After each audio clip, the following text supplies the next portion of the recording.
எந்த ஒரு எக்ஸ்ட்ரா அப்ளிகேஷனும் இல்லாம ஒரே மொபைல்ல ஒரே வாட்ஸ்அப்லயே 2 வாட்ஸ்அப்பை எப்படி ஸ்விட்ச் பண்ணி யூஸ் பண்றது அப்படின்னு தான் இந்த வீடியோல பார்க்க போறோம். வீடியோவை முழுமையா பாருங்க. ஸோ எந்த விதமான எக்ஸ்ட்ரா அப்ளிகேஷனும் இதுல கிடையாது. அதுக்கு டைரக்டா உங்களோட மொபைல் ஓப்பன் பண்ணிட்டு வாட்ஸ்அப் ஓப்பன் பண்ணிக்கங்க. வாட்ஸ்அப் ஓப்பன் பண்ணிட்டு இந்த 3 டாட்டை கிளிக் பண்ணிட்டு செட்டிங்ஸ் போய்க்குங்க. ஸோ செட்டிங்ஸை கிளிக் பண்ணி உங்களோட இந்த கியூஆர் கோட் பக்கத்தில் ஆட் ப்ளஸ் சிம்பிள் இருக்கும். ஸோ இந்த ப்ளஸ் சிம்பிளை கிளிக் பண்ணிங்க. ப்ளஸ் சிம்பிளை கிளிக் பண்ணிட்டு இதில் கீழே ஆட் அக்கௌண்ட், நீங்கள் ஃபஸ்ட்டாக இருக்கிறது இப்போ யூஸ் பண்ணிகிட்டு இருக்கிற ஒரு அக்கௌண்ட், இதில் ஆட் அக்கௌண்ட் கொடுத்தீங்கன்னா ஸோ ஆட் அக்கௌண்ட் வந்துடும். இதில் நீங்கள் அக்ரி அண்ட் கன்னியூ கொடுத்துங்க. கொடுத்துட்டு எந்த நம்பர் ஆட் பண்ணணுமோ அந்த நம்பரை ஆட் பண்ணுங்க. ஸோ அந்த நம்பர் ஆட் பண்ணிட்டு நெக்ஸ்ட் கொடுங்க. ஸோ நெக்ஸ்ட் கொடுத்ததுக்கப்புறம் கண்டினியூ கேட்கும். சொல்லி கேட்கும். இதை ஸ்கிப் கொடுத்துங்க.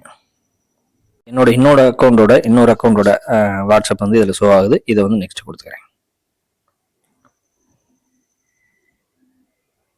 ஸோ அதையும் ஸ்கிப் கொடுத்துட்டு ஆடிங் அக்கௌண்ட் பார்த்தீங்கன்னா ஆட் ஆயிடுச்சு. ஸோ இதில் ஜஸ்ட் பார்த்தீங்கன்னா இன்னொரு அக்கௌண்ட் ஆட் ஆயிடுச்சு. ஸோ அந்த இன்னொரு அக்கௌண்ட் வரணும் அப்படின்னா இந்த 3 டாட்டை கிளிக் பண்ணிட்டு சுவிட்ச் அக்கௌண்ட்ஸ் அதை கொடுத்தீங்கன்னா இன்னொரு அக்கௌண்ட் சுவிட்ச் ஆகிக்கும். அதே மாதிரி பழைய அக்கௌண்ட் வேணும் அப்படின்னா இன்னொரு சுவிட்ச் கொடுத்தீங்கன்னா ஸோ பழைய அக்கௌண்ட் சுவிட்ச் ஆகிக்கும். ஸோ இவ்வளோ ரொம்ப சிம்பிள். ட்ரை பண்ணி பார்த்துட்டு இது எப்படி இருந்தது அப்படின்னு மறக்காத கமெண்ட்லையும் சொல்லுங்கள். நன்றி, வணக்கம்.